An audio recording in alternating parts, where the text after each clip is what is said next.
10 बातें जो कृष्ण के जीवन को बनाती है महानतम। जीवन प्रबंधन के लिए सबसे श्रेष्ठ सूत्र पाठ 2।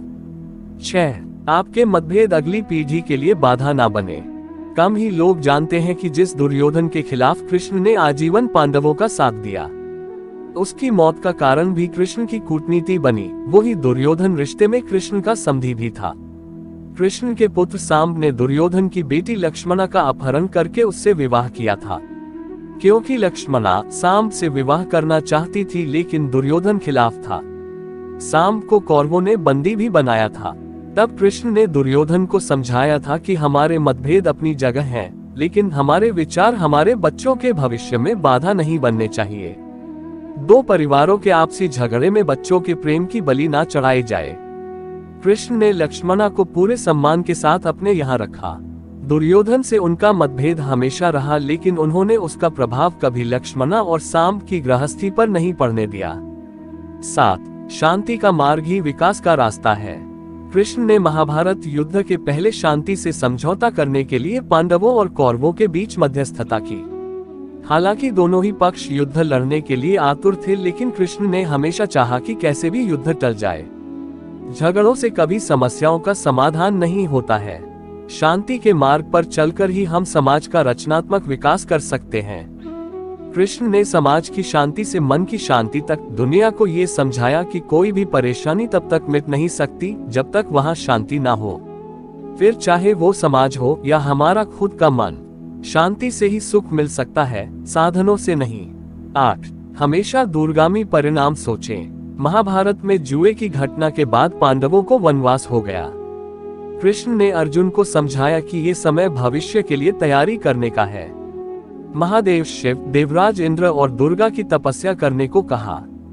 कृष्ण जानते थे कि दुर्योधन को कितना भी समझाया जाए, वो पांडवों को कभी उनका राज्य नहीं लौटाएगा।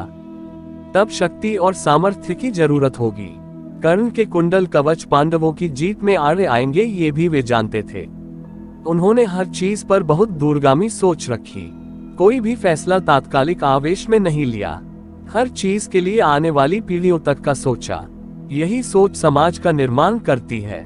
9। हर परिस्थिति में मन शांत और दिमाग स्थिर रहे। पांडवों के राजसूय यज्ञ में शिशुपाल कृष्ण को अपशब्द कहता रहा। छोटा भाई था, लेकिन मर्यादाएं तोड़ दी।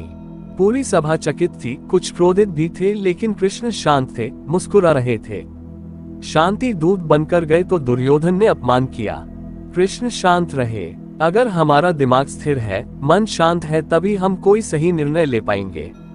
आवेश में हमेशा हादसे होते हैं, ये कृष्ण सिखाते हैं। विपरीत परिस्थितियों में भी कभी विचलित नहीं होने का गुण कृष्ण से बेहतर कोई नहीं जानता। 10। लीडर बने, श्रेय लेने की होड़ से बचें। कृष्ण ने दुनिया भर के राजाओं को जीता था। जहां ऐसे राजाओं का राज था जो भ्रष्ट थे, जैसे जरासंध, लेकिन कभी किसी राजा का सिंहासन नहीं छीना। कृष्ण के पूरे जीवन में कभी ऐसा नहीं हुआ कि उन्होंने किसी राजा को मारकर उसका शासन खुद लिया हो। जरासंध को मारकर उसके बेटे को राजा बनाया, जो चरित्र का अच्छा था। सभी जगह ऐसे लोगों को बैठाया जो धर्म को जानते थे। कभी किंग नहीं बने, हमेशा किंगमेकर की भूमिका में रहे। महाभारत युद्ध में भी खुद हथियार नहीं उठाया। पूरा युद्ध कूटनीति से लड़ा, पांडवों को सलाह देते रहे, लेकिन जीतने का श्रेय भीम और अर्जुन को दिया। दोस्तों, ये था वीडियो का पार्ट 2। चैनल पर नए हैं तो प्लीज चैनल को सब्सक्राइब करें। धन्यवाद।